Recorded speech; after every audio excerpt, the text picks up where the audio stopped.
The summer that changed everything began not with cannon fire or a letter sealed in black wax, but with a pair of hands. They were the first thing Miss Dorothea Crane noticed when the new stablemaster arrived at Ashmore Park on a Tuesday morning in early June. She was crossing the stable yard with a basket of linens for the laundry house, her attention on the path because the cobblestones had shifted again and no one had seen fit to repair them, when she heard the low sound of a man speaking to one of the horses.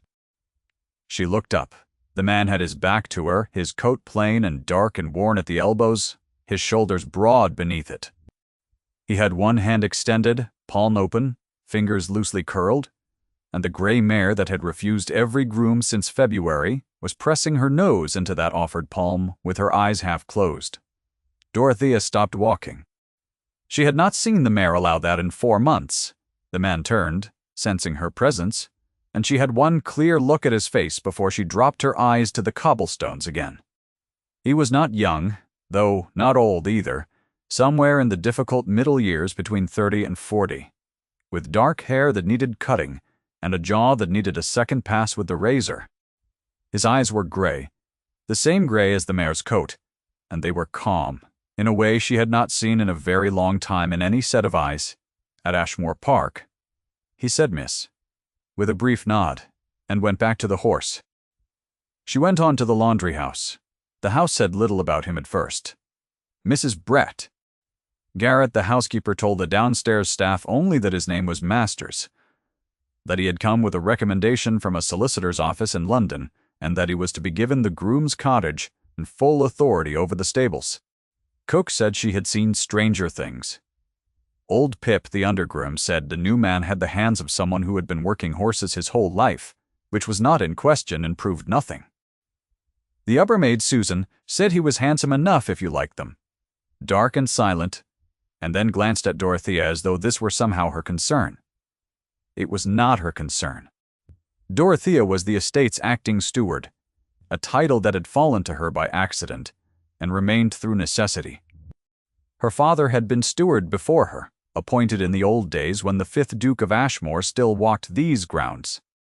He had died 18 months ago, leaving the post technically vacant, and practically filled by Dorothea, who had worked alongside him since she was 17, and knew the land better than anyone still living at Ashmore Park.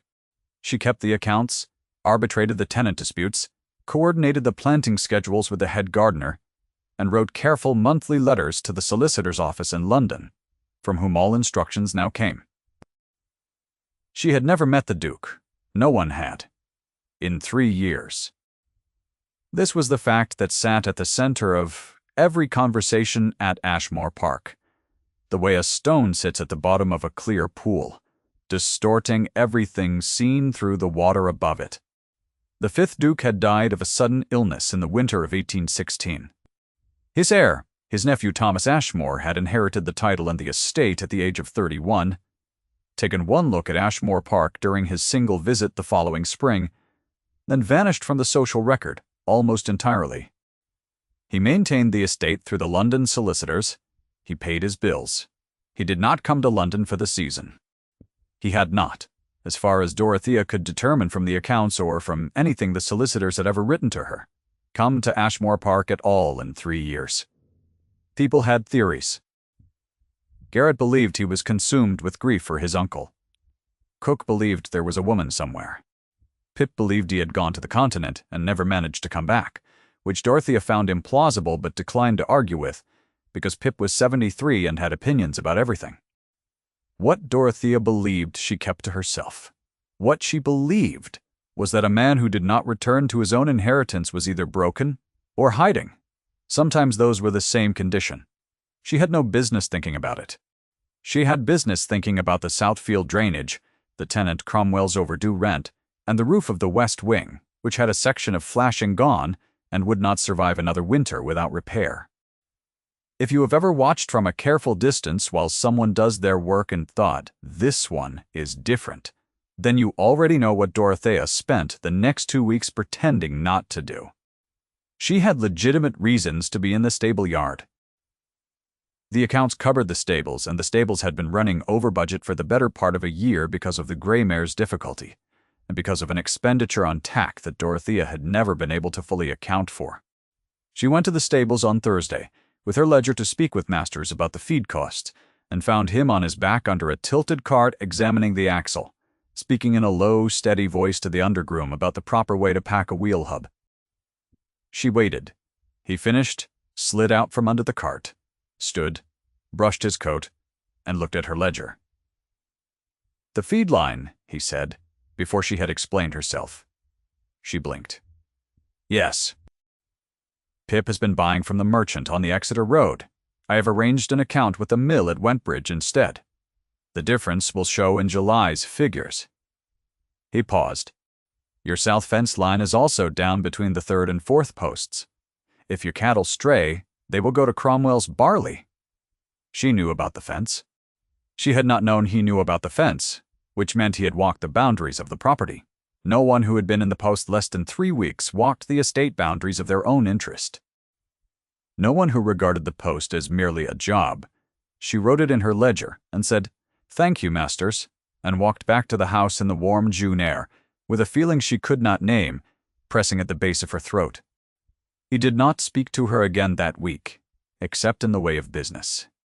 He appeared at the house entrance twice, once to deliver a note about the farrier schedule and once to return a tool that had been left in the stable yard and evidently belonged to the kitchen garden. Both times he was brief, exact, and slightly turned away, as though the house itself caused him some discomfort he had learned to manage. She noticed. She was accustomed to noticing things and telling no one about them, which was the first skill a woman learned when she held a man's position in a world that was watching her hold it. The estate had a name for her. It had it since her first year when she had been 23, and the solicitor had written to ask if she was quite certain she could manage. She was the steward's daughter playing at her father's desk. It was the designation Cook used with warmth, the designation the solicitor used with skepticism, and the designation Cromwell, who had still not paid his rent, and did not intend to, used with contempt. The steward's daughter. Not a steward. Not even a woman who knew her business. Daughter, a girl, a makeshift arrangement until a better one arrived. She had heard it in 3 voices at least. She expected she would hear it again. She did not expect it to matter less when it came, because of a man who walked boundary fences. The evening that shifted things arrived on a Friday near the end of June. Dorothea was working late at the estate office, which was a small room off the great hall that her father had used, and she had continued to use, and which smelled of old paper and beeswax. She was calculating the repair costs for the west wing roof against the quarterly income from the home farm, and she was arriving at a number that sat very badly against the next quarter's projected income, when she heard a sound from the direction of the garden.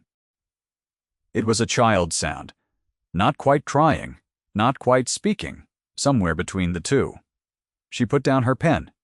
The child was Billy, the undergroom Pip's grandson, 8 years old, who sometimes lingered on the estate grounds past the hour his grandmother expected him home. He was sitting on the low garden wall in the blue summer dusk, holding his arm oddly, and when Dorothea came through the garden gate, she could see even in the fading light that he had taken a fall. She knelt beside him. He said he had been climbing the stacked barrels by the kitchen door, and one had rolled. She looked at his arm. She did not know in that moment whether it was broken or merely bruised, and she said so plainly, which seemed to calm him more than reassurance would have. She said, "We will go and find your grandmother, and we will stop at Mrs. Black. Garrett's for something cold to put on it." She heard a step behind her. She did not startle. She had learned years ago to hear steps. It was Masters. He had come from the direction of the groom's cottage, and he crouched beside the boy with the unhurried competence of a man who had attended to injuries before, in circumstances that had not permitted him the luxury of hesitation. He checked the arm, spoke to Billy in a low, even voice, established that the elbow moved freely and the pain was localized to the forearm surface rather than the bone, and then said, "Not broken, bruised, and scraped. He needs cleaning up and a cloth bandage and his grandmother." He looked at Dorothea. She looked at him. In the last light, she could see his eyes very clearly. They were not calm now. They were watching her with something she could not immediately identify, something that sat between recognition and restraint, as though he had arrived at a conclusion some days ago and was still deciding whether to speak it. She looked away first. She took Billy to Mrs. Garrett. Masters returned to the groom's cottage. Nothing had been said that required comment. She lay awake for some part of that night and told herself she was thinking about the roof. There was, in July, a visit from the solicitor. His name was Mr. Fallow, and he was a small, careful man in his 50s, who arrived by post-chaise on a Monday morning with a portmanteau and a look of habitual apology. He came once a year to review the accounts, inspect the estate, and deliver any instructions that the Duke of Ashmore wished communicated in person, rather than by letter. He drank a great deal of tea, asked precise questions about the figures, and said almost nothing about the Duke himself beyond the standard formulation that His Grace was grateful for the estate's management and would review all reports at his earliest convenience. Dorothea had been through this ritual twice. She knew which questions to expect, which columns to have prepared, and where to place the chairs in the estate office, so that Fallow could see the ledgers without having to lean over her shoulder. What she had not previously observed was Fallow's behavior when he walked down to the stables. She did not accompany him. She was returning to the house from the kitchen garden with a note from Cook about the autumn preserving when she happened to cross the upper yard just as Fallow came out of the stable block. He was very pale. He was gripping his hat at his side, in a way that suggested his hands needed something to do. He did not see Dorothea. He stood in the June sun for a moment with his eyes closed, and then he put on his hat and walked quickly back toward the house. Masters was standing in the stable doorway, watching him go. His face was very still. Dorothea had come to understand that his face was always very still, and that stillness was not absence. The stillness covered something, the way a cloth covers a piece of furniture that has not been decided about yet. She went back to the house. She knocked on the estate office door and Fallow opened it. And he was composed again, professionally pleasant, a man who had put something away and closed the drawer. He said the accounts were satisfactory. He said the west wing roof was a valid expenditure that he would seek authorization for from His Grace. He said the new stable master came with the highest commendation, and Dorothea should feel free to consult him on any matter touching the grounds and outbuildings. He did not say why he had come out of the stable block with his hands unsteady. She did not ask. She filed the question away with the others. The second voicing of what the estate thought of her arrived with Cromwell, who finally appeared at the estate office in mid-July to explain at length why the overdue rent was not yet paid, and would not be, for another quarter at least. He was a thick-shouldered man in his 50s who had farmed the Southeast holding for 20 years, and had always paid his rent on time when Dorothea's father managed the collection. He had stopped doing so when Dorothea took the post. She was not unclear on why. He sat across from her desk in the small estate office and laid out his reasons, which were weather and livestock costs, and a difficult spring, which were the same reasons he had given in March, and which were, in their substance, credible. The Southeast holding had had a difficult spring. What was not credible was the arithmetic, because his yield had been documented, and the documented yield did not produce the hardship he was describing. She said so politely and with specificity. He looked at her for a moment in a way she had learned to endure. He said that the steward's daughter ought to take care how she characterized a man who had been working this land since before she was born, that figures on a page were not the same as experience, and that when the Duke's actual agent was sent down to manage things properly, Cromwell would of course settle the matter with whoever was properly authorized to receive payment. She held her pen. She did not lower her eyes. She said, "The rent is £40, Mr. Cromwell. It was due the 1st of June. I will expect payment by the 1st of August, or I will be obliged to report the arrears to the solicitor." He left without paying. She looked at the door after it closed and felt the particular cold tiredness of having said the right thing and knowing it had not worked. She was very good at being right. She was not yet certain it was enough. She did not notice for some hours that the window of the estate office looked onto the corner of the stable yard, and that someone had been standing near the stable wall when Cromwell came out, and that someone was Masters. She discovered this fact only because Susan mentioned at dinner that the stable master had very nearly spoken to Mr. Dollagers. Cromwell in the yard, and had then clearly thought better of it and gone back inside, and that Susan wished he had said something, because Cromwell's face when he came out had needed saying something. Susan did not elaborate on why she had been watching any of this. Dorothea set her fork down. She picked it up again. She ate the rest of her dinner in a quiet that no one at the table seemed to notice. The third week of July was hot, the kind of heat that settled on the English countryside, like something that did not intend to leave, and Dorothea took to walking the outer grounds in the early morning before the day became ungovernable. She was inspecting the south fence line which Masters had repaired, and which was holding. When she heard him behind her, he had come from the eastern pasture. He was carrying a length of rope in one hand and a fence stake in the other, and he stopped when he saw her, and then came forward at the same steady pace. They walked the fence line together for nearly a quarter of an hour without saying anything. It was not an uncomfortable silence. It was the silence of two people who have discovered they can occupy the same space without requiring it to be filled. He said, eventually, "The drainage ditch north of the kitchen garden needs clearing. If it is not done before September, the kitchen garden floods." She said she knew. She said she had written 3 times to the solicitor about it and had not received authorization. He said without inflection, "It wants doing regardless." She looked at him. "The expense cannot come from the estate accounts without authorization," he said. "I know." He paused. He was looking at the far fence line, his profile to her, and she was struck again by the quality of his stillness, the way it was not emptiness but something more like a held breath. "Do you have the drainage survey your father made in 1812? She did. She had every survey her father had made, organized by date and subject, in the lower drawer of the estate office desk.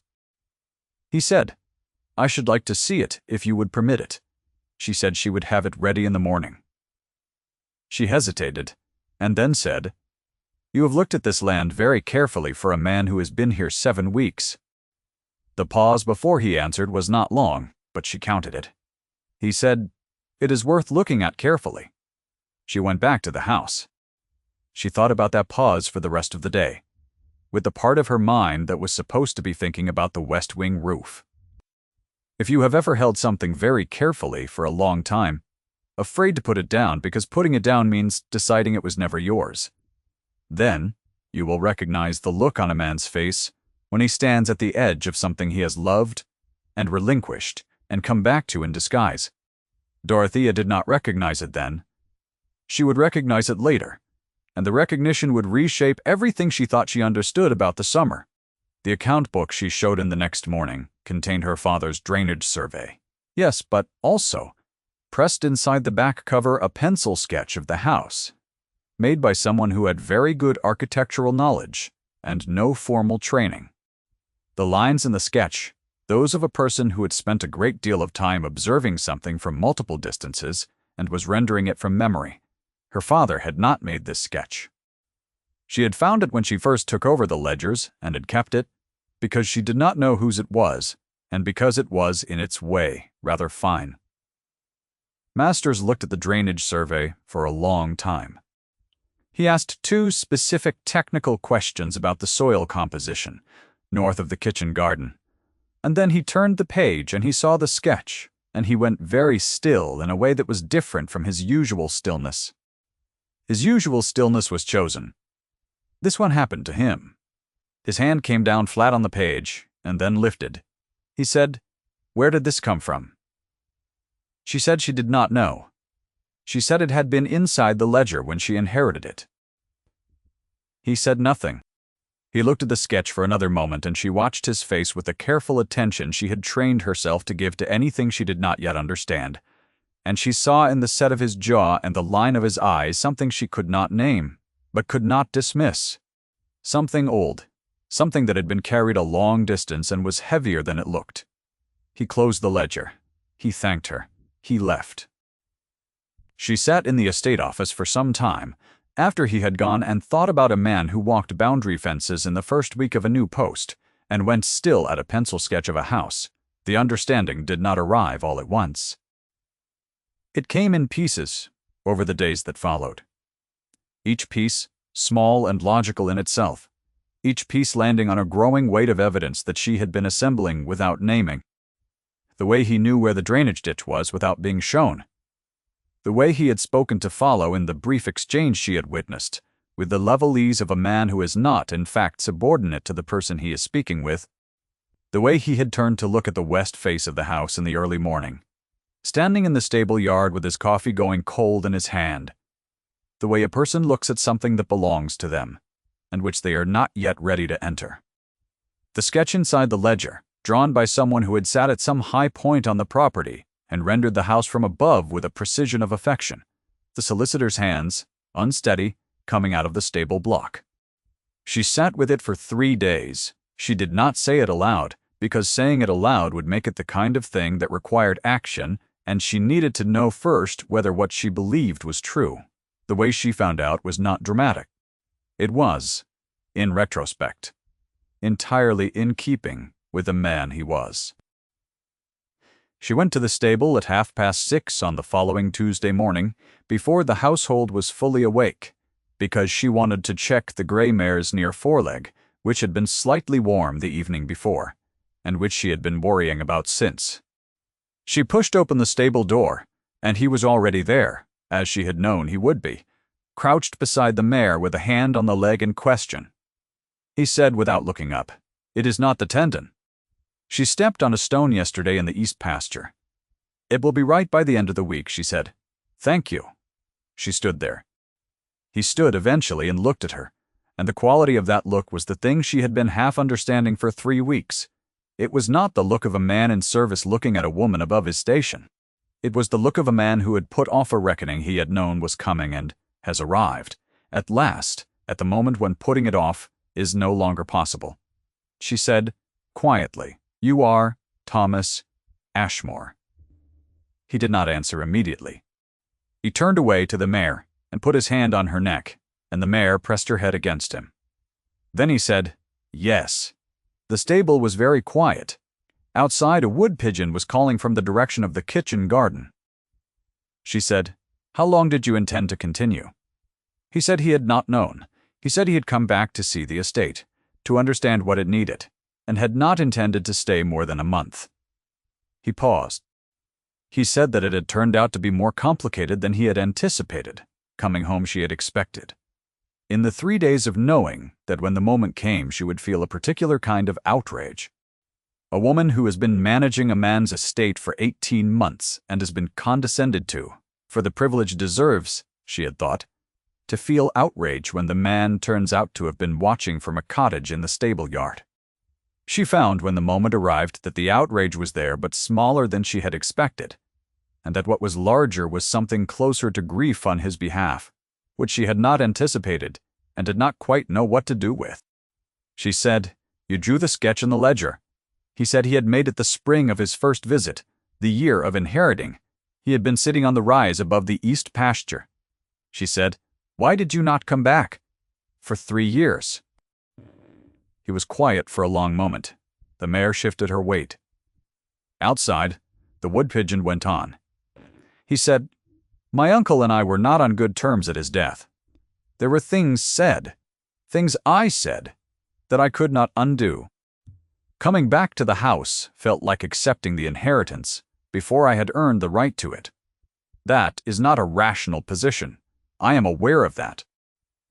She looked at him, at the side of his face in the early stable light, and thought about a man who had exiled himself from his own lands because he did not believe he deserved them.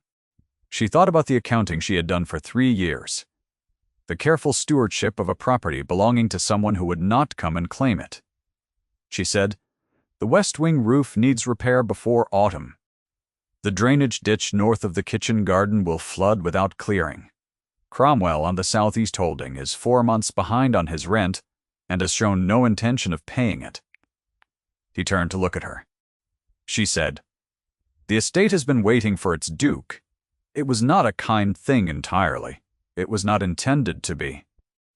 It was the kind of truth she had learned to say cleanly, and without apology, because the alternative was to say nothing and watch the thing she had kept alive slowly fail for want of attention it deserved. He held her gaze for a long moment. Something in his face shifted. The stillness changed quality. Again became something open rather than closed. And she had the sense of a drawer being taken out of a cabinet and set on the table where it could be examined. He said, "Miss Crane." He paused. Then he said her given name.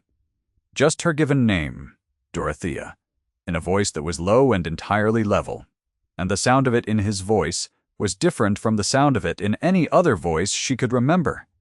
She said, "Yes."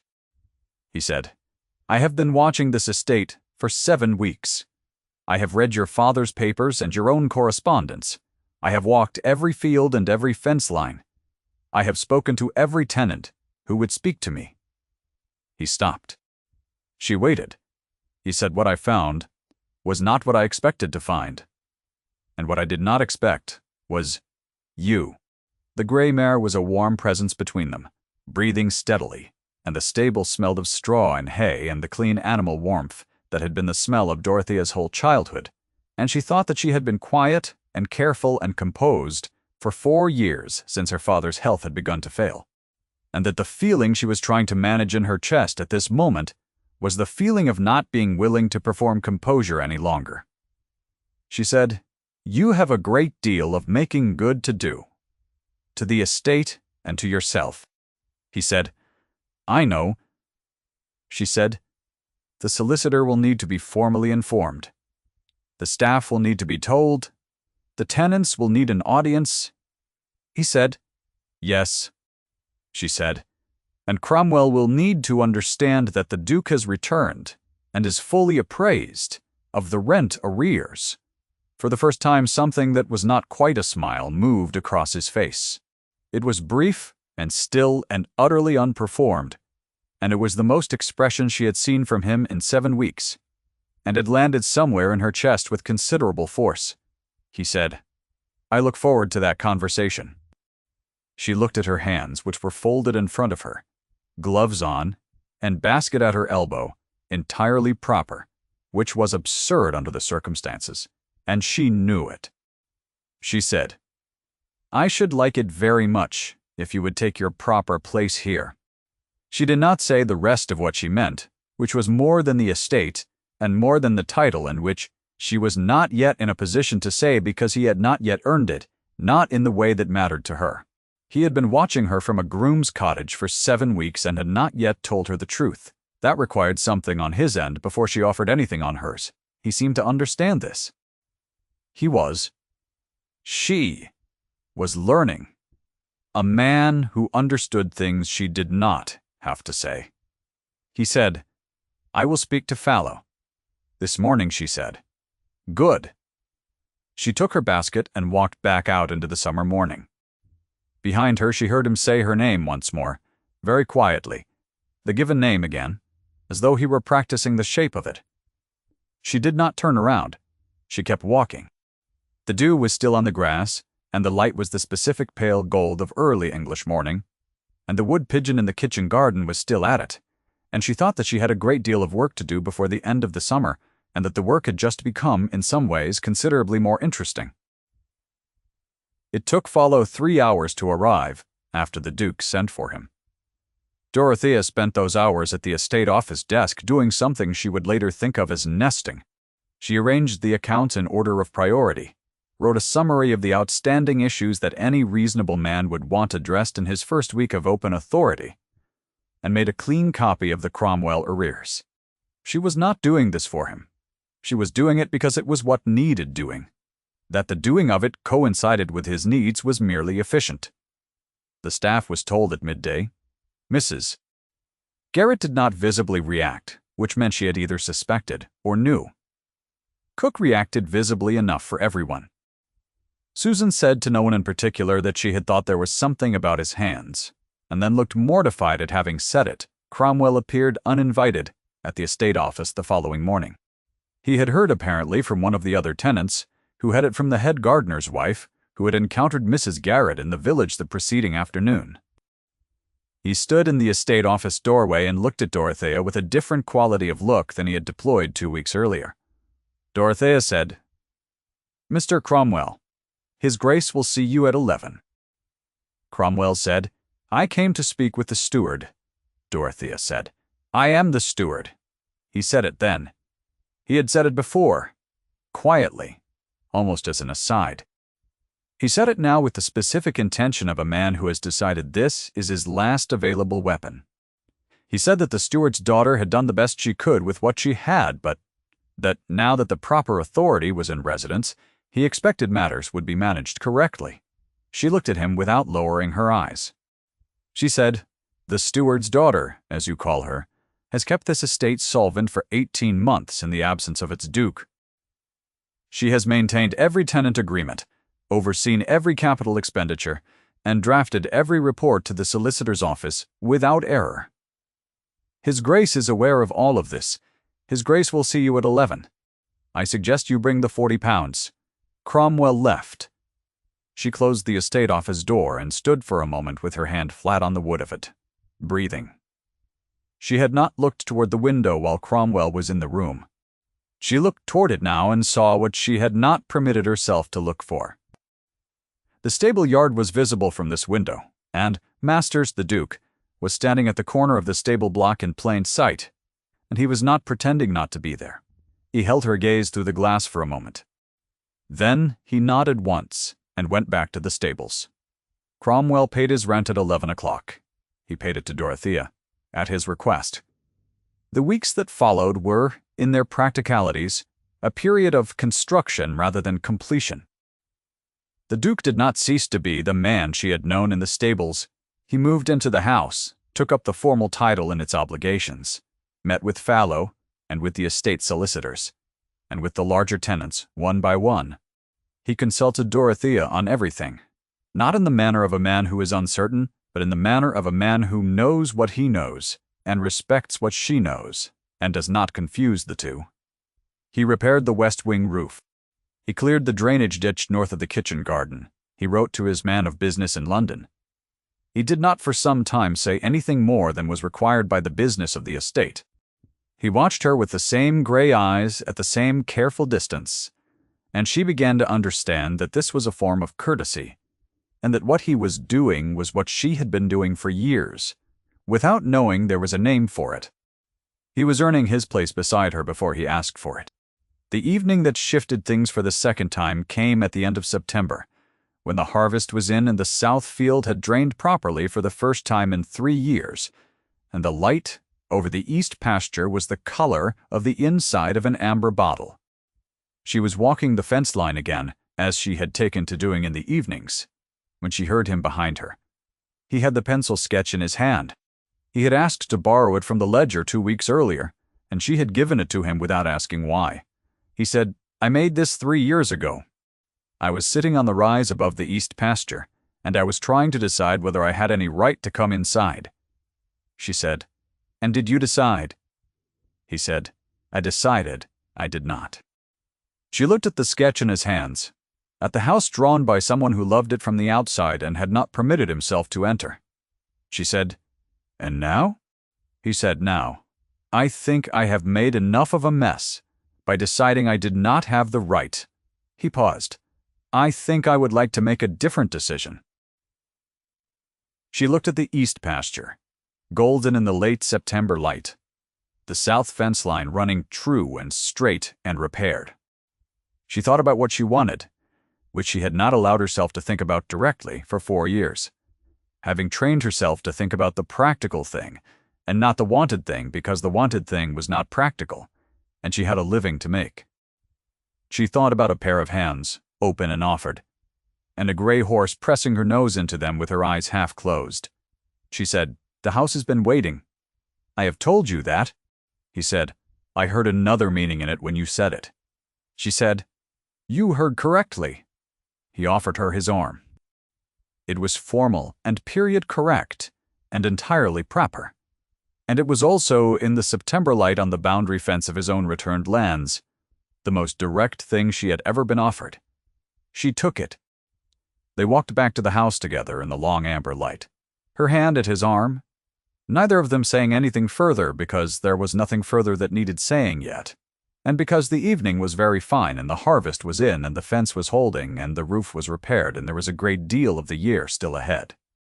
The gray mare, visible through the paddock fence as they passed, raised her head and watched them go with her half-closed eyes, and did not seem to find anything in the scene surprising. By Christmas, Ashmore Park had its Duke fully home at last, presiding at his table with an authority that no one who had spent a summer watching him in a worn coat and a stable yard would have found surprising, because it had always been exactly what he was. Mrs. Garrett said she had known since the second week. Cook said Mrs. Garrett had not known and was inventing. Pip said he had known since the horse. Poors. Cromwell paid his rent on the 1st of every month that winter, and did not, in Dorothea's hearing, refer to the steward's daughter. She did not think about the title. She thought about the morning she had given him the drainage survey, and the pencil sketch inside the ledger, and the way his hand had come down flat on the page and then lifted, and how she had filed it away with the things she did not yet understand, and how understanding had come not as a revelation, but as a slow accumulation of careful attention paid to a man who was paying careful attention back. She thought about how the gray mare had known before any of them. On the evening of the 1st of January, she was at the desk in the estate office, which had come over the preceding months to feel as much like a shared room as a private one, and he came in without knocking, which he had also stopped doing, and set a cup of tea at her elbow, and stood behind her reading what she was reading, which was a letter from the Southeast holding about the spring planting schedule. He said without announcing that he was going to say it. "Dorothea," she said. "Yes," he said. "I should like to have your opinion on something." She turned in her chair. He had a small box in his hand. He set it on the desk beside the tea. He said, "My grandmother's ring is in London with the rest of the family jewels, and I have written to have it sent down. This is not that ring. This is a ring I had made in Exeter last month from a description I gave the jeweler of a ring I had seen you admire in the summer." He paused. "The stone is a garnet, because that is what you were looking at in the window of the jeweler's shop on the high street when I happened to be passing, and you did not see me." She looked at the box. He said, "I am asking whether you will marry me. I am also asking whether you will remain as steward, in whatever capacity you prefer, because the estate would run badly without you, and I am not too proud to say so. Those are two separate questions, and I recognize you may answer them differently." She opened the box. The ring was garnet, dark and warm, set simply in gold. The kind of ring a practical woman who worked with her hands would choose, and the kind of ring a man would choose who had been paying attention. She said, "I will answer them the same way." She took his hand and put the ring into his palm and offered her left hand. And he put it on her finger with a care that was not at all the care of a stable master, but was entirely the care of the 6th Duke of Ashmore, returned to his own lands at last, and choosing at last the life he had been standing at the edge of for 3 years, and had not known how to enter outside. The new year was 3 hours old. The fire in the estate office grate had burned down to warm amber coals. On the mantel, the pencil sketch of the house had been framed in plain, dark wood and stood exactly where she had put it. The house seen from the rise above the east pasture, drawn by someone who had loved it from the outside before he learned how to come in. She looked at his face in the firelight, the gray eyes that had been watching her from the first morning in the stable yard, and thought that there were worse things in a life than to be seen by someone who had taken the full measure of what you were before he said anything about it. The fire settled. The ring was warm on her hand. The house was very quiet, and entirely theirs. If you have stayed with Dorothea and Thomas until this moment, I am grateful. Leave a word in the comments if this story found you tonight.